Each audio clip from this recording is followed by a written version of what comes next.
Well, hello everyone. Welcome to week 4. You can see that we have a mood type of video this evening. I'm in a different position in the office and it's giving this light like we're like at cocktail hour at the reef. And the big gold swan is floating around in the background.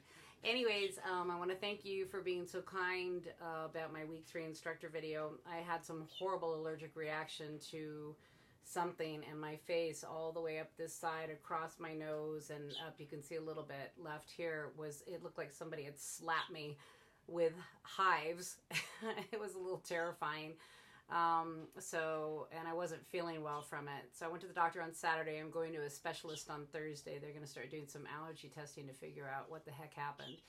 But the doctor gave me some antibiotics and some anti-inflammatories, and as you can see, I feel much better. I took my mom to vote tonight. She is 88. She was very excited to get out and vote, and when she was done, they gave her a lollipop. We got in the car, and she goes, "Can I go get a burger now?" But it was fun voting for her. She was very excited. So here you are in week 4. You're already at the halfway point. It's amazing how fast the online classes move. And of course, if you're quick-witted and on your game like all of you've been, then it's wonderful to just get the work done and get moving on. And I hope you're enjoying reading Ornstein. We have some interesting things going on in the districts, and this week you're reading about modern and post-modern frameworks and the differences between. And I saw Leonardo had already posted something in the discussion board, which was very well stated. So if you guys get a chance to go on the discussion board, read what Leo wrote, because I really liked it. But anyways, basically, we see that in a nutshell, we see that switch from unity, uniformity, to individual, plans, education, focusing on the gifted, focusing on special ed, differentiating in the way that we teach students and in the way that they learn when we moved into postmodern. When you look at the modern framework, a lot of times people felt that there's really an interesting, and you've all experienced this, values. People think that teachers, are good, strong role models, educated, and that they should instill values. And then there are some people that worry that they would rather teachers to be, neutral on values, because maybe they're not going to stress the values that they want stressed. I remember when I first started teaching, I was talking to a student, and this was like 6th grade student. I don't remember what we were talking about.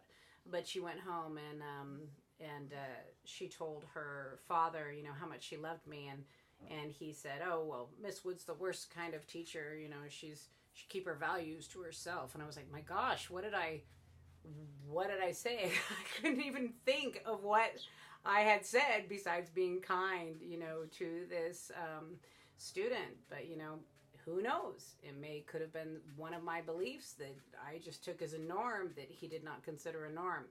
At the same time, we're in classroom settings now where we are moving back, to character education and teaching students empathy, and we see more placement on values and more humanistic in postmodern education. And so it can be great for students because we're meeting needs, across the board in all different areas. It can be really hard on teachers when you're trying to create curriculum or assessments that will not only provide valuable input, but will be fair and equal for all of your students. So that's always something to look at, of course. So this week you are looking at essential questions for your assignment, and it's talking about backward planning, which you've all gone through this, I'm sure, at one time or another in your classroom, where you're looking at where you want the end result, where you want the kids to end up. And the cool thing for my English teachers out there, if you're adopting Pearson, or if your district's going to be adopting Pearson, the new My Perspectives framework book, it's really well done to make sure that essential question is met. So now, they've made it. They're starting to build things for teachers to help them have it all in one place instead of us having to go everywhere and try to find all of these different things. So my students right now in 11th grade, they're doing a unit with the Crucible, of course, and the unit is all about fear. And so they're reading all different pieces. Farewell to Manzanar. They're watching an interview from George Takei, the actor on Star Trek, talk about things that have happened to him in his life based in fear. And so they're doing all of these things related to fear. And when you open up the book into that unit, it has all of the things that you're doing for whole class instruction and then differentiating to small group. It has things for you to do for English language learners, for gifted, whatever. It's already in place for you, which is really nice. And then it's got the essential question, which in this case is fear a harmful emotion? And that's what the students are looking at. And then all of their writing is argumentative, geared to that. And so therefore, everything is in place so that we're going to our end results. And a lot of times it's hard for us to give up specific curriculum because we really love it or we really feel passionate about it. And there's nothing wrong with that. There's nothing wrong with that at all. And it's wonderful to show your children and your students this passion and make them hopefully feel passionate about it as well. I had a teacher in the parking lot stop me today and he goes, "Oh, Miss Wood, your kids." And I was like, "Oh my gosh, what did they do?" And he's a senior teacher, and he said, "I've got 60 kids that are writing poetry essays on Poe because they love him so much because of you."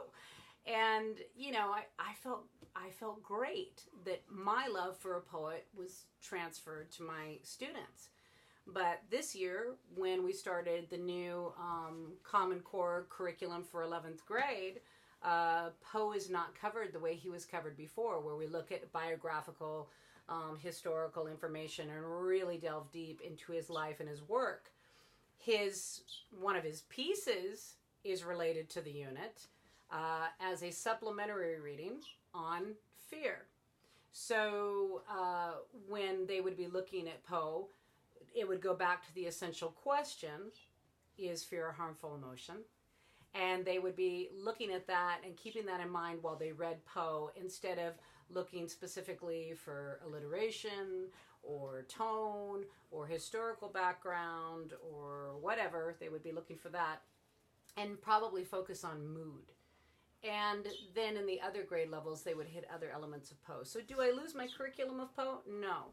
But I might have to modify my way of teaching it to meet the new framework, to meet the new curriculum requirements, to meet the new standards that they want the students to meet, and also to meet the purpose of why they're doing it. What is the reason why? We have to learn not to just spout these big fonts of information anymore. We have to figure out how we are going to get the kids to be able to think on their own. And that comes back to the gradual release of responsibility that we're seeing so much in districts right now. So I think you'll find the essential questions interesting. I look forward to seeing your discussion boards. And if you need me, please contact me, and enjoy the rest of your evening. Vote, and I will talk to you next week. Take care. Bye-bye.